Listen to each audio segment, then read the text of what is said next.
In my last two videos, I've looked at World Enough and Time and The Doctor Falls, two of my favourite stories in Doctor Who history and the finale of Series 10. They were not, however, the final episode for Stephen Moffat and Peter Capaldi. That honour was saved for the 2017 Christmas special Twice Upon a Time. I've been critical of this story in the past, and I thought I'd use this opportunity to give it a rewatch and see if I re-evaluated it. To my surprise, I enjoyed it a lot more than I did 3 years ago, and I'd like to dive into why. It makes sense to start by giving a bit of background on this episode. If it feels a bit like an afterthought, it's because it is. Stephen Moffat had planned on ending his era and wrapping up the 12th Doctor's story with The Doctor Falls. But Chris Chibnall didn't want to start with a Christmas special, and the absence of an episode that year would have led to Doctor Who losing the 25th of December slot. So Stephen Moffat decided to take it upon himself to save Christmas, and cobble together this story. This caused one of the episode's major issues. The whole thing feels undeniably messy and rushed, but it also led to something I considered to be its saving grace. The fact it's clearly more of an epilogue than it is a story in and of itself. This is seen by some as a weakness, but I appreciate that the events of The Doctor Falls are still the 12th Doctor's last actions, and the reason he regenerates. It's just that now we get a bit of extra time before he does. The whole concept of the Doctor dying and holding back the regeneration for the entire runtime is pretty interesting, and allows for some deep exploration into his character. At the end of Missy's arc, her former self appeared to show just how much she'd changed. Her encounter with the past went on to dictate her future. This episode gives the Doctor a similar encounter.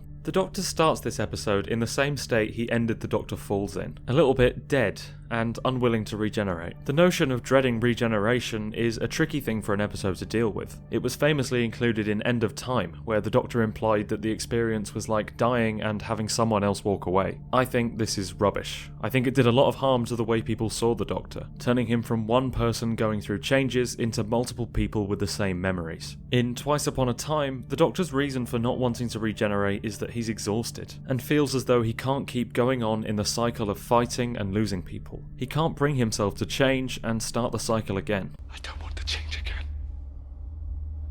Never again! I can't keep on being somebody else.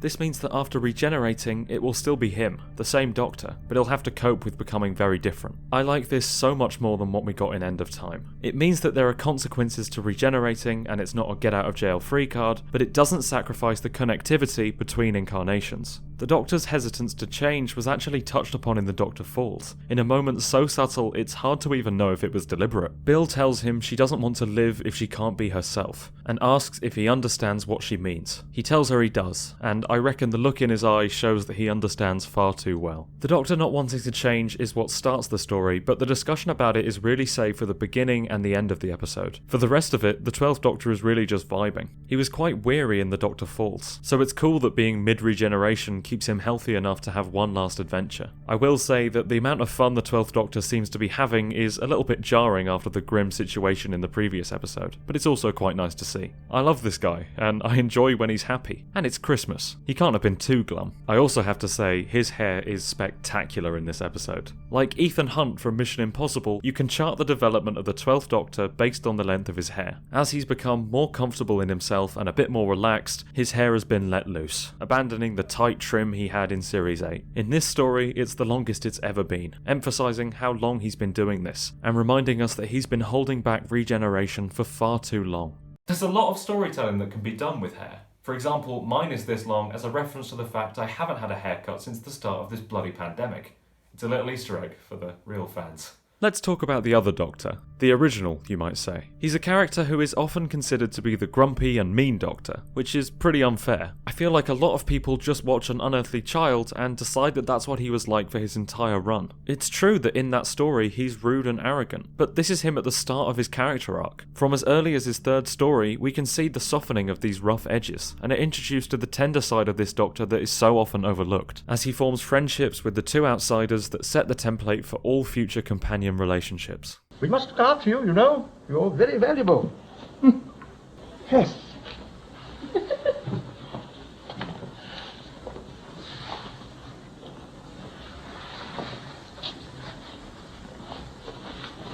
Shall we go? There are moments that are more in line with his short-tempered caricatures, but for the majority of his run, he's a kind and whimsical figure, exploring the universe with a greater level of curiosity than any other Doctor. It's a real shame to me that this inspiring man, who underwent such growth and laid the groundwork for every subsequent incarnation, is often misremembered as a mean old man. The version of the Doctor we see in Twice Upon a Time is from right at the end of his very last episode, The 10th Planet. In his last few stories, that old body of the Doctor's was starting to wear a bit thin, and William Hartnell's health was deteriorating off-screen, so he played a less active role in the plots. In this story, he spends a lot of the time unconscious, and the supporting characters are left to do the important stuff. When he is on screen, he seems pretty bossy and exasperated with the military personnel who won't listen to him, which, knowing the Doctor, is pretty par for the course, but when it comes to talking to the companions and the people who actually engage with him, he's warm and caring, which is what we'd expect from the incarnation at this late stage. And we do get a glimpse of the character's strength when he challenges the Cybermen and takes command of the situation. All in all, though, it's a pretty strange final story for the first Doctor, because right up until the regeneration, it's just a regular episode. There's no special swan song for the incarnation like other regeneration stories, it's just an unceremonious conversation with his companions, followed by a pretty big change. I guess if William Hartnell had been healthy enough to go out with a bang, he wouldn't have had to leave the role. So it was a good idea for this story to give us a last hurrah for Doctor Number 1. But is David Bradley's portrayal of the character consistent with the version we had in The 10th Planet? I'm going to say no. It's entirely subjective, but I have a really hard time seeing this guy as the first Doctor. It's not that he's too grumpy, it's just that he's too gruff. There was a lightness to William Hartnell's line delivery that just isn't here at all, and the twinkle in his eye is gone. The main character trait in this episode seems to just be old. They have a line about his face being different because he's mid-regeneration, but I don't even think they needed to. He definitely looks the part. He pulls a few classic William Hartnell faces, and he's not without some tender moments. But on the whole, his overwhelming gruffness takes me out of the episode. Luckily, the quality of the writing slightly salvages it for me. Putting the two Doctors whose eras are furthest apart on screen together makes for a hilarious bit of meta-commentary. The first Doctor has a disdain for things in the modern series, like the TARDIS's atmospheric lighting and the sonic sunglasses. It resembles the criticisms of the revival made by fans of the classic series, like the 5-ish Doctors, but canon. We also get 12 acting like a bit of a fanboy, getting excited when his former self refers to the TARDIS as the ship. It works as him being nostalgic about his past, and also as a reference to Peter Capaldi being a huge Doctor Who fan. I do have to give credit to David Bradley's delivery of the comedic lines. He's the funniest part of the episode. Even the overused browser history joke got a little smile out of me this time. I never thought that would happen. But he's not just a figure to be laughed at. Unlike some, I really don't think Moffat put him in the episode just so he could make fun of the past. There are some playful jokes, but there's also a lot of respect for the era that started it all. I guess we have to talk about the sexist Time Lord elephant in the room. The first Doctor's misogyny. It's not great, is it? Sure, there's a bit of comedy in how embarrassing it is for the 12th Doctor, reacting like someone with an ignorant relative at Christmas dinner, but I don't think it's right for the character. It doesn't come completely out of nowhere, as some people seem to think. The Doctor definitely did have some outdated attitudes in the 60s. Now, don't get exasperated, Susan. Remember the Red Indian. When he saw the first steam train, his savage mind thought it an illusion too. But actively making sexist jokes feels out of character for him. It's far too mean-spirited. I don't know.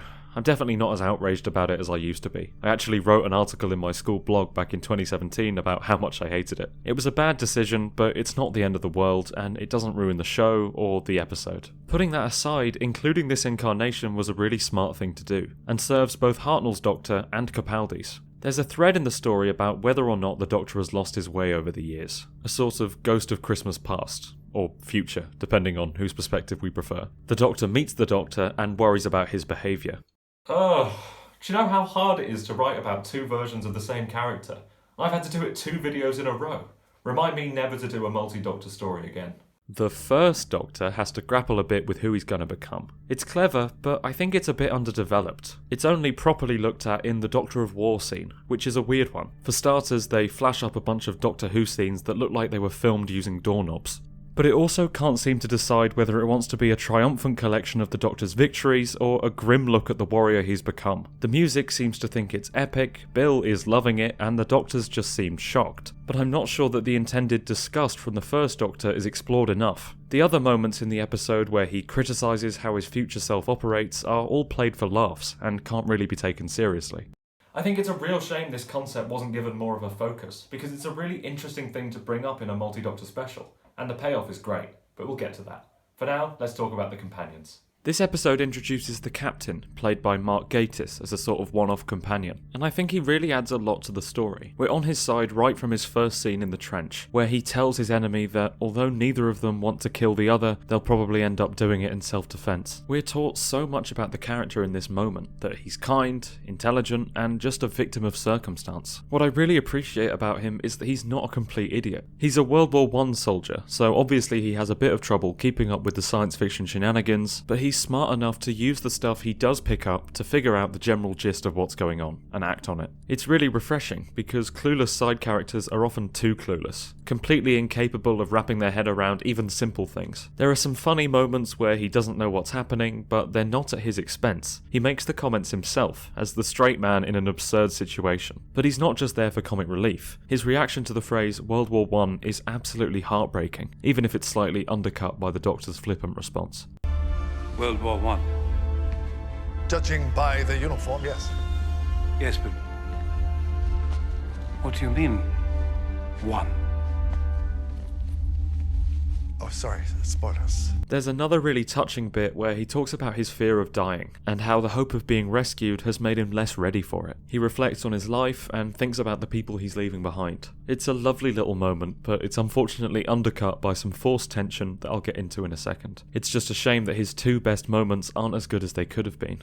And surprise, surprise, he's a Lethbridge Stewart. I think we all saw that one coming. In fact, I saluted the screen every time he was on it, just in case. It feels very Moffat-y, but I guess he's entitled to a Moffat-y twist in his last episode. I'm a big fan of the Brigadier, and I think it's a shame he only became so prominent in the revival after the death of Nicholas Courtney. I suppose I should just be glad he ever became prominent. But Captain Lethbridge Stewart is a great addition to the episode. He's one of, if not the best one-time companion the show has ever had. He's a good reminder that characters from the past are interesting and unique additions to the team, and their lack of science knowledge doesn't have to be a big problem. If he had been the only companion in this episode, I think it would have worked. To be honest, I think it would have worked better. This is, of course, because we get the return of Bill. Don't get me wrong, I think she's a fantastic companion and a lot of fun in this episode, but at the same time, I really wish she wasn't in it. Her inclusion is the part of the story that feels the most rushed, and it doesn't seem like it was properly thought out. Stephen Moffat was already a good way through writing the script before he decided he couldn't resist bringing her back, and it kind of shows. I understand him wanting more of Bill, but I really don't think she fits. The previous story gave us a hopeful, open ending for the character, and having her come back so soon slightly undoes this, and it doesn't seem like a worthy trade. Her reunion with the Doctor feels pretty naff because it seems so recently that they were last together. In her last episode, she told the Doctor that she hoped to see him again, but she never really does. There's a version of her at Testimony who does, made from her extracted memories, but presumably the real Bill is still out there, without a reunion with the Doctor. It's strange to bring her back, but it not actually be her. Maybe it's better to leave Puddle Bill out exploring the universe, keeping that happy conclusion, but if that's the case then she probably shouldn't have come back at all, at least not as such a substantial part of the episode.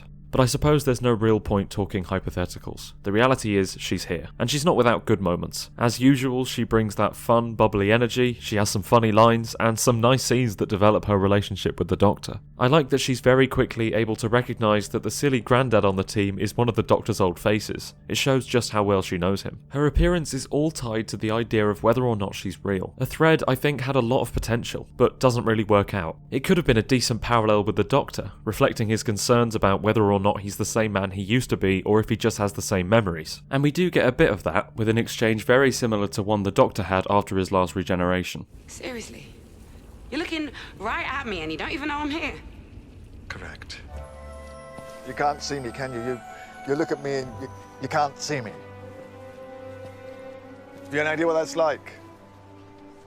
But in my opinion, it's not delved into enough to be properly effective. It takes up more time than it's worth, and it's mostly just used to force a bit of conflict in this pretty relaxed episode. They tease us with the possibility that this Bill duplicate might be a baddie, but the tension it adds feels really artificial, and it takes away from the moving conversations she has with the Captain and the Doctor. We're not able to fully appreciate what they're saying because we have a feeling that Glass Bill will turn around and stab them at any moment. These scenes take place on Villengard, a planet mentioned in Stephen Moffat's first episode, episode, so that's a cute little full circle moment. But the other stuff that happens there is on the messier side. We get the return of Rusty, which baffles me to this day. I guess using him to access the Dalek database does make sense within the story, but I'm fairly certain no one has given him a single thought since Into the Dalek in 2014, so it's a bizarre inclusion. And the addition of Dalek mutants on the planet really adds nothing. Thanks to him, we find out that Testimony, the organisation that is ostensibly the episode's villain, aren't actually baddies. I quite like this twist, and the 12th Doctor's confused reaction to it. It means they don't have to take down evil this time, and his last stand is still the one he made in The Doctor Falls. The real victory he has in this episode is saving the life of the Captain. A small and personal gesture, but an important one. It's important because it's the thing that shows the First Doctor the true nature of the man he will become. Although the subplot was a tad underbaked, the resolution is done rather well. He sees the good deed and learns what it means to be a Doctor of War. It's clever, and it makes me wish the thread had been more developed, because it could have turned the episode into an impactful character study. The speech to the Masters in The Doctor Falls perfectly defined the Doctor when it comes to himself, exploring his motivation. This Doctor of War interaction could have defined him in relation to the universe and the people in it, if it had been set up slightly better. Seeing this convinces the First Doctor that he should regenerate, providing a satisfying close to that half of the main plot. So he heads off to the Tardis, instilled with a new sense of purpose and hope, and we get a far more ceremonious regeneration for this Doctor, complete with some new last words. Here we go. The long way round. Back then, a few of us got our knickers in a twist because of Moffat's impact on canon. In fairness to us, he changed the first and last words that we heard the First Doctor say, and made his companion save every previous incarnation. To be honest, that all feels quite tame when you compare it to the canon alterations we got from the next showrunner. And I don't mind the new regeneration. As I said, William Hartnell was unable to finish his run with a triumphant or poignant story, so I'm glad the incarnation finally got one. I really don't hate Twice Upon a Time as a First Doctor episode. There's a good balance between reverence and poking fun. It's not perfect, I've mentioned the things that bother me, but I was pleasantly surprised at the amount of spotlight he was given. I remembered him being much more of a supporting character, but it's pretty equal. After his regeneration at the 50-minute mark, however, the focus shifts back to the modern. The next bit is the part that should have been Bill's only scene in the episode. One last look at the Series 10 TARDIS team. She gives the Doctor his memories of Clara back, and we get a weird-looking cameo from Jenna Coleman. I know Moffat doesn't like leaving things too sad, but I feel like this was a step too far. In my opinion, she should have stayed forgotten, to preserve the emotional impact of Hellbent. Also, one of the lines in this scene features an incomprehensibly long pause. And don't go forgetting me again, because quite frankly, that was offensive. It's absolutely baffling. How did that happen? Did she zone out? Did she forget where she was? Did no one tell her it was weird? Who knows? And really, who cares? Because what happens next is way more exciting. Memories. Important, right? I know what you're thinking. Bill and Nardole explain how much better the universe is with the Doctor in it, but they tell him they understand how exhausted he is, and that he deserves to rest if that's what he wants. It's a lovely scene. It's not really a goodbye to that team, we had that in The Doctor Falls, it's more like a short reflection for the Doctor before he moves on. He thanks them for everything they were to him, but tells them the next part is something he needs to do alone, and after a goodbye hug, he heads into the TARDIS. Ah, that TARDIS. Luckily, we were treated to some gorgeous shots of this interior in its final episode. I'm not sure it's ever looked better. This is a pretty good episode for the TARDIS all round. They make full use of the fact 2 Doctors means 2 TARDISes, and it makes for such fun exchanges that I'm surprised it hasn't been a bigger part of other multi-Doctor stories. I like that they acknowledge that the TARDIS exterior has changed size and shape over the years, and the Doctor's dismissive explanation that seems directly aimed at the nerdy fans who think it's an issue. Something I never knew I wanted, but really liked, was the shot of the original TARDIS exterior hurtling around the time vortex. It was just quite cool. We obviously get a look at the inside of the First Doctor's ship. I think the nostalgia would have been more impactful if we hadn't seen a classic TARDIS interior so recently, but oh well, it still looks marvellous. But the TARDIS also plays a pivotal role in the episode's plot. It even has a few conversations with 12. It's really great when she's treated like a character and impacts the story beyond just being a vehicle. Seeing that the Doctor was suicidal and unwilling to regenerate, she brings him to the one man he needs to see, himself, kickstarting the whole plot. When he sees his younger self refusing to change, he worries about what the consequences of that will be. Everything the Doctor went on to do in the thousands of years after his first regeneration would have been lost. Seeing this probably put the Doctor's own wish to die in a whole new perspective for him. He realised that his death would probably rob the universe of all the things his future selves would accomplish. After a period of tremendous loss for the Doctor, losing Clara, River, Missy, Bill and Nardole, this encounter served as a reminder of what it was all for, and why the universe is better when it contains a Doctor or two. He talks about these losses in the last scene with his friends, comparing his life to the empty battlefield on which he stands. So much of this was implied in The Doctor Falls, but this epilogue gives us more time to bring these themes to the forefront. Maybe this direct discussion loses some of the subtlety, but Peter Capaldi makes it work. Then we get the regeneration. I said in the last video that the "no stars" line from The Doctor Falls would have been better final words for this Doctor than what we got, and I stand by that. I don't really like regeneration speeches on the whole. I find them a bit too much. I'd much rather a quotable, snappy line than a 3-minute monologue. However, as far as speeches go, this is pretty good. The idea of the Doctor giving advice to the next incarnation is very meta, as it also serves as Moffat's advice to the next incarnation of showrunner. It's about as self-referential as the episode gets, but I don't mind it. After watching this Doctor spend an eternity breaking an indestructible wall, it doesn't seem much of a stretch to see him break the 4th one. In all seriousness, the amount of times the 12th Doctor directly addressed the audience probably would have annoyed a lot of people if it had been any other incarnation. Can't wait to hear what I say. I'm nothing without an audience. But there's something so special about Peter Capaldi in this role. He's able to call himself Doctor Who and deliver lines straight to the camera without it feeling at all jarring. In fact, it feels oddly right. The advice he gives to the next Doctor is pretty good. If you've seen my Doctor Falls video, it'll come as no surprise that my favourite part of the speech is the reference to kindness. Thanks to his speech to the Masters, it's the trait I associate most with this Doctor, and I'm glad it's part of his last words. The one bit I don't like is the stuff about the children being able to hear the Doctor's name if the stars are in the right place or whatever. I know it's adapted from something Capaldi said himself, but it just sounds like a load of nonsense. Oh, sorry, Peter, you're talking rubbish there. I have to mention the music. The whole episode seems to be Murray Gold revisiting his greatest hits. I don't mind this. He's come up with so many great themes that I reckon he's earned this victory lap. We get I Am the Doctor, Doomsday, All the Strange Creatures, Bill's theme, Clara's theme, the Doctor's theme, even the Lethbridge Stewart theme. But for the regeneration, we get the Shepherd's Boy from Heaven Sent. We last heard it when he made his stand against the Cybermen in The Doctor Falls. It's not really drawing a parallel to that scene or his trials in Heaven Sent, but it's reminding us of this Doctor's most defining moments, and it's such a great tune. Then there's a big flash of light, and the 12th Doctor is gone. We get a simple but effective introduction to his successor, and the episode ends. When I rewatched this, I felt sad. Sadder than I was back in 2017. I think my primary emotion at the time was excitement for the next Doctor, but now that the anticipation is gone... I just really miss Peter Capaldi. He's just so great. From the lows of Robots of Sherwood to the highs of the Series 10 finale, from the joy of Husbands of River Song to the pain of Heaven Sent, Peter Capaldi knocks it right out of the park. He's commanding, intense, scary, but also kind, warm and funny. I can't think of a single line delivery from him that isn't perfect. He's a superb actor and a magnificent Doctor. Sometimes Doctors and companions outstay their welcome, and their final episode feels more like a relief than an emotional send-off. In the 12th Doctor's case, he saved his best episodes for the very end, and then had this nice little foreword. I'm so glad that this Doctor, my Doctor, went out with such a bang. Twice. Yeah, I like this episode. Maybe it sounds like I've been complaining for 20 minutes, but it's true. I can totally understand why people don't. I was right with them until recently. I can't believe I feel so positively about something I used to hate so passionately. I guess I, like the Doctor, have softened over the last 3 years. But this episode just makes me happy.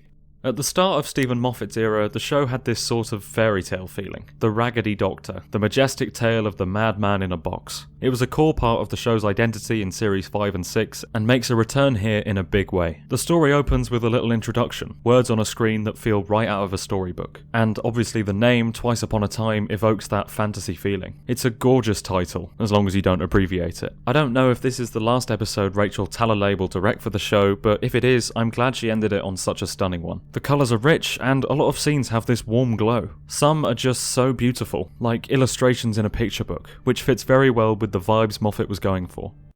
The fairy tale aspect isn't restricted to just the episode's atmosphere and framing, however. It's something that the characters actually discuss.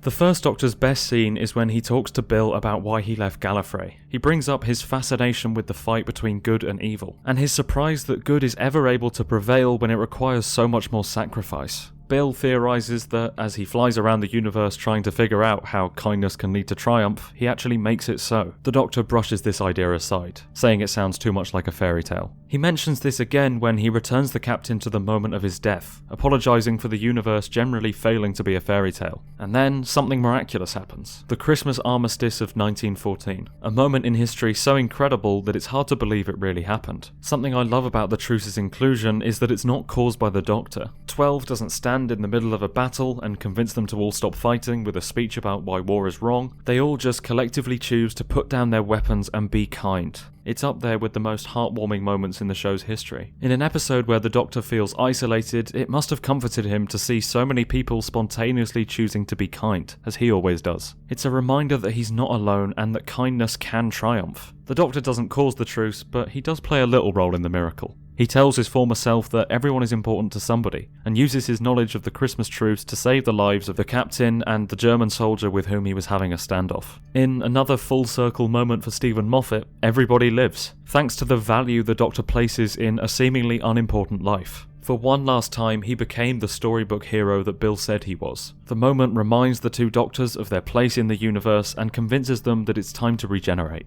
You were right, you know. The universe generally fails to be a fairy tale. But that's where we come in.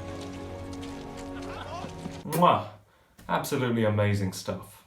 It's so magical and it makes perfect sense, because what is Doctor Who if not a beautiful modern fairy tale? And having the Doctor himself address this is just so perfect. It's twice upon a time's fairy tale framing that allows me to look past most of its flaws. Sure, David Bradley doesn't feel like the Doctor, and I can't deny that the episode is muddled and seems rushed, but it's got this intangible magic to it that makes me love it. It's a beautiful fairy tale mess, and I really appreciate it. There's a part of me that still wishes The Doctor Falls was where the era ended, because it would have been nice for an episode of such quality to finish the series off. But I don't mind anymore that we got this, a postscript. I really enjoy this personal epilogue for the character and the era. I'm glad the 12th Doctor got an ending that was slightly more positive than his death fighting the Cybermen, one that reflects on his history and makes way for what's to come. It's good that I rewatched this story and realised this. I'd recommend doing the same. I can't promise you'll like it any more than you did originally, but it could happen. I never thought it would happen to me. And also, if it hadn't been for this episode, Doctor Who would have lost that 25th of December slot, ruining everyone's Christmas tradition. Imagine how bad that would have been. Thank you so much for watching. This concludes my look at the Series 10 3-part finale. I hope you enjoyed it. I've put links to my videos on World Enough and Time and The Doctor Falls in the description if you want to check those out. My next video will be out in a couple of weeks. I don't know what it's going to be on, but hopefully it will be good. So don't go forgetting to subscribe again because... quite frankly, that was offensive. See you next time. Bye bye. Love you lots.